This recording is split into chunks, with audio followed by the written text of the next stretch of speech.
ಕೆಲವು ಸಿನಿಮಾಗಳು ನಿಮ್ಮನ್ನು ಕೇವಲ ಎಂಟರ್ಟೈನ್ ಮಾಡುತ್ತವೆ, ಆದರೆ ಕೆಲವು ಸಿನಿಮಾಗಳು ಮಾತ್ರ ನಿಮ್ಮ ಮೆದುಳಿನ ಜೊತೆ ಆಟ ಆಡುತ್ತವೆ.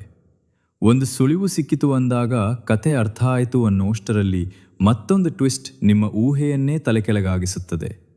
ಇವತ್ತಿನ ವಿಡಿಯೋದಲ್ಲಿ OTTಯಲ್ಲಿ ನೋಡಲೇಬೇಕಾದ 5 ಕನ್ನಡ ಡಬ್ಡ್ ಥ್ರಿಲ್ಲರ್ ಸಿನಿಮಾಗಳ ಬಗ್ಗೆ ಮಾತನಾಡೋಣ.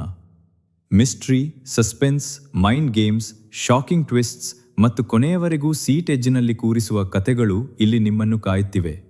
ಹಾಗಾದರೆ ಸಮಯ ವ್ಯರ್ಥ ಮಾಡದೆ ನಿಮ್ಮ ವಾಚ್ ಲಿಸ್ಟ್ಗೆ ಖಂಡಿತ ಸೇರುವ ಆ 5 ಅದ್ಭುತ ಥ್ರಿಲ್ಲರ್ ಸಿನಿಮಾಗಳ ಕೌಂಟ್ ಡೌನ್ ಶುರು ಮಾಡೋಣ. ನಂಬರ್ 5, ಪೇಚಿ. 2024ರಲ್ಲಿ ಬಿಡುಗಡೆಯಾದ ಒಂದು ಹಾರರ್ ಸಸ್ಪೆನ್ಸ್ ಸಿನಿಮಾ. ಈ ಚಿತ್ರದ ಪ್ರಮುಖ ಆಕರ್ಷಣೆ ಅದರ ದಟ್ಟವಾದ ಕಾಡಿನ ವಾತಾವರಣ. ಸಿನಿಮಾ ಶುರುವಾಗುವುದು ಕೆಲವು ಸ್ನೇಹಿತರ ತಂಡದಿಂದ. ಅವರು ಸಾಹಸಮಯ ಟ್ರೆಕ್ಕಿಂಗ್ ಅನುಭವಕ್ಕಾಗಿ ಪರ್ವತ ಪ್ರದೇಶದ ಕಾಡಿನೊಳಗೆ ಪ್ರಯಾಣ ಬೆಳೆಸ್ತಾರೆ. ಆದರೆ ಆ ಕಾಡಿನೊಳಗೆ ಒಂದು ವಿಚಿತ್ರ ಪ್ರದೇಶ ಇರುತ್ತದೆ. ಅಲ್ಲಿ ಕಾಲಿಡುವುದನ್ನೇ ಸ್ಥಳೀಯರು ತಪ್ಪಿಸಿಕೊಳ್ಳುತ್ತಾರೆ. ಅವರ ಜೊತೆ ಬಂದಿರುವ ಗೈಡ್ ಕೂಡ ಆ ಭಾಗದ ಬಗ್ಗೆ ಎಚ್ಚರಿಕೆ ನೀಡುತ್ತಾನೆ. ಆ ದಿಕ್ಕಿಗೆ ಹೋಗಬೇಡಿ, ಏನೋ ಸರಿಯಿಲ್ಲ ಎಂಬ ಸೂಚನೆಯನ್ನು ನೀಡುತ್ತಾನೆ. ಬೇಕಿದ್ದರೆ ನೀವು ಹೋಗ್ಬೋದು, ಆದರೆ ನಾನು ನಿಮ್ಮ ಜೊತೆ ಬರುವುದಿಲ್ಲ ಎಂದು ಸ್ಪಷ್ಟವಾಗಿ ಹೇಳುತ್ತಾನೆ. ಆದರೂ ಕುತೂಹಲ ಮತ್ತು ಸಾಹಸದ ಉತ್ಸಾಹದಿಂದ ಕೆಲವರು ಆ ನಿಷೇಧಿತ ಪ್ರದೇಶದತ್ತ ಹೆಜ್ಜೆ ಇಡುತ್ತಾರೆ. ಅಲ್ಲಿಂದ ಅವರ ಬದುಕೇ ಬದಲಾಗುವಂತಹ ಘಟನೆಗಳು ಆರಂಭವಾಗುತ್ತವೆ. ಕಾಡಿನ ಆಳದಲ್ಲಿ ಅಡಗಿರುವ ರಹಸ್ಯಗಳು ಒಂದೊಂದಾಗಿ ಹೊರಬರುತ್ತಾ ಹೋಗುತ್ತವೆ. ಪ್ರತಿಯೊಂದು ತಿರುವಿನಲ್ಲೂ ಹೊಸ ಪ್ರಶ್ನೆಗಳು ಮೂಡುತ್ತವೆ. ಕೆಲ ದೃಶ್ಯಗಳು ನಿಜವಾಗಿಯೂ ಆತಂಕ ಮತ್ತು ಭಯವನ್ನು ಹುಟ್ಟಿಸುವ ಸಾಮರ್ಥ್ಯ ಹೊಂದಿವೆ. ಈ ಚಿತ್ರಕ್ಕೆ ರೇಟಿಂಗ್ ಹೆಚ್ಚು ಸಿಕ್ಕಿಲ್ಲವಾದರೂ ಸಸ್ಪೆನ್ಸ್ ಮತ್ತು ಈರೀರಿ ಅಟ್ಮಾಸ್ಫಿಯರ್ ಇಷ್ಟಪಡುವವರಿಗೆ ಇದು ಒಂದು ಒಳ್ಳೆಯ ವಾಚ್ ಆಗಬಹುದು. ಆ ಕಾಡಿನೊಳಗೆ ನಿಜವಾಗಿ ಏನಿದೆ, ಅಲ್ಲಿನ ಭಯಾನಕ ರಹಸ್ಯವೇನು ಎಂಬ ಕುತೂಹಲ ನಿಮ್ಮಲ್ಲಿದ್ದರೆ ಪೇಚಿ ಸಿನಿಮಾವನ್ನು ಒಮ್ಮೆ ನೋಡಬಹುದು. ಈಗ ಪಟ್ಟಿಯ ನಂಬರ್ 4 ಸ್ಥಾನದಲ್ಲಿರುವ ಸಿನಿಮಾ ಪುಲಿಮಾದ. 2023ರಲ್ಲಿ ಬಿಡುಗಡೆಯಾದ ಈ ಥ್ರಿಲ್ಲರ್ ಡ್ರಾಮಾ ಸಿನಿಮಾಗೆ ರೇಟಿಂಗ್ ಸ್ವಲ್ಪ ಕಡಿಮೆ ಇರಬಹುದು, ಆದರೆ ಕತೆ ಮಾತ್ರ ಸಾಕಷ್ಟು ಮನರಂಜನೆ ನೀಡುತ್ತದೆ. ಕತೆಯ ನಾಯಕ ವಿನ್ಸೆಂಟ್ ಸುಮಾರು 40 ವರ್ಷದ ಪೊಲೀಸ್ ಕಾನ್ಸ್ಟೇಬಲ್. ಕೊನೆಗೂ ಅವನ ಮದುವೆ ನಿಶ್ಚಯವಾಗಿರುತ್ತದೆ. ಆದರೆ ಮದುವೆಯ ದಿನವೇ ಅವನ ಜೀವನದಲ್ಲಿ ದೊಡ್ಡ ಆಘಾತ ಎದುರಾಗುತ್ತದೆ. ಅವನ ಮದುವೆ ಆಗಬೇಕಿದ್ದ ಹುಡುಗಿ ತನ್ನ ಪ್ರಿಯಕರನ ಜೊತೆ ಓಡಿ ಹೋಗುತ್ತಾಳೆ. ಈ ಘಟನೆಯಿಂದ ಸಂಪೂರ್ಣ ಕುಗ್ಗಿ ಹೋಗಿರುವ ವಿನ್ಸೆಂಟ್ ಅವಳನ್ನು ಹುಡುಕಲು ಹೊರಡುತ್ತಾನೆ. ಆದರೆ ಇದೇ ಸಮಯದಲ್ಲಿ ಅವನ ಊರಿನಲ್ಲಿ ಮತ್ತೊಂದು ದೊಡ್ಡ ಸಮಸ್ಯೆ ಶುರುವಾಗುತ್ತದೆ. ಒಂದು ಭಯಾನಕ ಹುಲಿ ಊರಿನ ಸುತ್ತಮುತ್ತ ಕಾಣಿಸಿಕೊಳ್ಳಲು ಆರಂಭಿಸುತ್ತದೆ. ಇದೀಗ ವಿನ್ಸೆಂಟ್ ತನ್ನ ಪ್ರೀತಿಯನ್ನು ಹುಡುಕಬೇಕಾ ಅಥವಾ ಊರಿನ ಜನರನ್ನು ಕಾಡುತ್ತಿರುವ ಆ ಹುಲಿಯ ರಹಸ್ಯವನ್ನು ಬಗೆಹರಿಸಬೇಕಾ?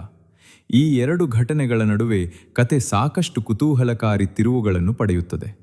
ಥ್ರಿಲ್ಲರ್ ಸಿನಿಮಾಗಳನ್ನು ಇಷ್ಟಪಡುವವರು ಈ ಸಿನಿಮಾವನ್ನು ಒಮ್ಮೆ ಪ್ರಯತ್ನಿಸಬಹುದು. ನಂಬರ್ 3, ಖರಾ. ಒಂದು ತಪ್ಪು ನಿರ್ಧಾರದಿಂದ ಕುಟುಂಬದಿಂದ ದೂರವಾಗುವ ಕರಸ್ವಾಮಿ ಮತ್ತೆ ಅದೇ ದಾರಿಯಲ್ಲಿ ನಡೆಯಬೇಕಾದ ಪರಿಸ್ಥಿತಿಗೆ ಸಿಲುಕುತ್ತಾನೆ. ಆ ನಿರ್ಧಾರದ ಹಿಂದಿನ ಕಾರಣವೇನು? ಅದು ಅವನ ಬದುಕನ್ನು ಹೇಗೆ ಬದಲಾಯಿಸುತ್ತದೆ? ಇದವೇ ಚಿತ್ರದ ಕಥೆ. ಸಿನಿಮಾದ ಪ್ರಮುಖ ಹೈಲೈಟ್ ಅಂದರೆ ಕಳ್ಳತನಕ್ಕೆ ಸಂಬಂಧಿಸಿದ ಸನ್ನಿವೇಶಗಳು. ವಿಶೇಷವಾಗಿ ಮೊದಲ ರಾಬರಿ ಸೀಕ್ವೆನ್ಸ್ ಸಾಕಷ್ಟು ಥ್ರಿಲ್ಲಿಂಗ್ ಆಗಿ ಮೂಡಿಬಂದಿದೆ. ಜೊತೆಗೆ ಕುಟುಂಬದ ಭಾವನೆಗಳನ್ನು ಚೆನ್ನಾಗಿ ತೋರಿಸಲಾಗಿದೆ. ಸಸ್ಪೆನ್ಸ್ ಮತ್ತು ಭಾವನಾತ್ಮಕ ಕಥೆಗಳನ್ನು ಇಷ್ಟಪಡುವವರಿಗೆ ಈ ಸಿನಿಮಾ ಖಂಡಿತ ಇಷ್ಟವಾಗುತ್ತದೆ. ಕುಟುಂಬದೊಂದಿಗೆ ಆರಾಮವಾಗಿ ನೋಡಬಹುದಾದ ಸಿನಿಮಾ ಇದು. ಜಿಯೋ ಹಾಟ್ಸ್ಟಾರ್ನಲ್ಲಿ ಲಭ್ಯ. ನಂಬರ್ 2, ಇರಟ್ಟ. 2023ರಲ್ಲಿ ಬಿಡುಗಡೆಯಾದ ಈ ಮಲಯಾಳಂ ಕ್ರೈಮ್ ಥ್ರಿಲ್ಲರ್ ಸಿನಿಮಾ ಮೊದಲ ದೃಶ್ಯದಿಂದಲೇ ಪ್ರೇಕ್ಷಕರನ್ನು ಕುತೂಹಲದೊಳಗೆ ಸೆಳೆಯುತ್ತದೆ. ಕತೆ ಒಂದು ಅಚ್ಚರಿಯ ಘಟನೆಯಿಂದ ಆರಂಭವಾಗುತ್ತದೆ. ಒಂದು ಪೊಲೀಸ್ ಠಾಣೆಯೊಳಗೆ ಏಕಾಏಕಿ ಗುಂಡಿನ ಸದ್ದು ಕೇಳಿಬರುತ್ತದೆ. ಅಲ್ಲಿದ್ದ ಅಧಿಕಾರಿಗಳು ಮತ್ತು ಸಿಬ್ಬಂದಿ ಆತಂಕದಿಂದ ಒಳಗೆ ಓಡಿ ಬರುತ್ತಾರೆ. ಆದರೆ ಅವರು ನೋಡಿದ ದೃಶ್ಯ ಅವರನ್ನು ಸಂಪೂರ್ಣವಾಗಿ ಬೆಚ್ಚಿ ಬೀಳಿಸುತ್ತದೆ. ಯಾಕೆಂದರೆ ಪೊಲೀಸ್ ಅಧಿಕಾರಿ ಪ್ರಮೋದ್ ಮೃತ ಸ್ಥಿತಿಯಲ್ಲಿ ಪತ್ತೆಯಾಗಿರುತ್ತಾನೆ. ಅದು ಆತ್ಮಹತ್ಯೆಯೋ ಅಥವಾ ಕೊಲೆಯೋ ಎಂಬ ಪ್ರಶ್ನೆ ಇಡೀ ಇಲಾಖೆಯನ್ನು ಗೊಂದಲಕ್ಕೀಡು ಮಾಡುತ್ತದೆ. ಈ ಪ್ರಕರಣಕ್ಕೆ ಇನ್ನಷ್ಟು ಕುತೂಹಲ ಹೆಚ್ಚಿಸುವ ಸಂಗತಿ ಏನೆಂದರೆ ಪ್ರಮೋದ್ಗೆ ವಿನೋದ್ ಎಂಬ ಅವಳಿ ಸಹೋದರನಿರ್ತಾನೆ. ಇಬ್ಬರೂ ಒಂದೇ ರೀತಿಯಾಗಿ ಕಾಣುವುದರಿಂದ ಪರಿಸ್ಥಿತಿ ಇನ್ನಷ್ಟು ಸಂಕೀರ್ಣವಾಗುತ್ತದೆ. ತನ್ನ ಸಹೋದರನ ಸಾವಿನ ಹಿಂದಿರುವ ಸತ್ಯವನ್ನು ತಿಳಿದುಕೊಳ್ಳಲು ವಿನೋದ್ ಸ್ವತಃ ತನಿಖೆಗೆ ಇಳಿಯುತ್ತಾನೆ. ಆದರೆ ಪ್ರತಿಯೊಂದು ಸುಳಿವಿನ ಜೊತೆಗೆ ಅವನ ಮುಂದೆ ಹೊಸ ರಹಸ್ಯಗಳು ಬಯಲಾಗುತ್ತವೆ. ಹೊರಗಿನಿಂದ ಎಲ್ಲರಿಗೂ ಪರಿಚಿತನಾಗಿದ್ದ ಪ್ರಮೋದ್ ಮತ್ತು ನಿಜ ಜೀವನದ ಪ್ರಮೋದ್ ಇಬ್ಬರೂ ಒಂದೇ ವ್ಯಕ್ತಿಯೇ ಎಂಬ ಅನುಮಾನ ಮೂಡಲು ಶುರುವಾಗುತ್ತದೆ. ಹೀಗಾದರೆ ಆ ರಾತ್ರಿ ನಿಜವಾಗಿ ಏನಾಯಿತು? ಪ್ರಮೋದ್ ಸಾವಿಗೆ ಕಾರಣವಾದ ವ್ಯಕ್ತಿ ಯಾರು? ಅವನ ಜೀವನದಲ್ಲಿ ಯಾರಿಗೂ ತಿಳಿಯದ ರಹಸ್ಯಗಳು ಯಾವುವು? ಈ ಎಲ್ಲ ಪ್ರಶ್ನೆಗಳಿಗೆ ಉತ್ತರ ಹುಡುಕುತ್ತಾ ಸಾಗುವ ಕಥೆಯೇ ಇರತ್ತ ಸಿನಿಮಾದ ಪ್ರಮುಖ ಆಕರ್ಷಣೆ. ದುರಂದರ್ 2. ಈ ಲಿಸ್ಟ್ನ ಕೊನೆಯ ಸ್ಥಾನದಲ್ಲಿ ದುರಂದರ್ 2 ಇದೆ.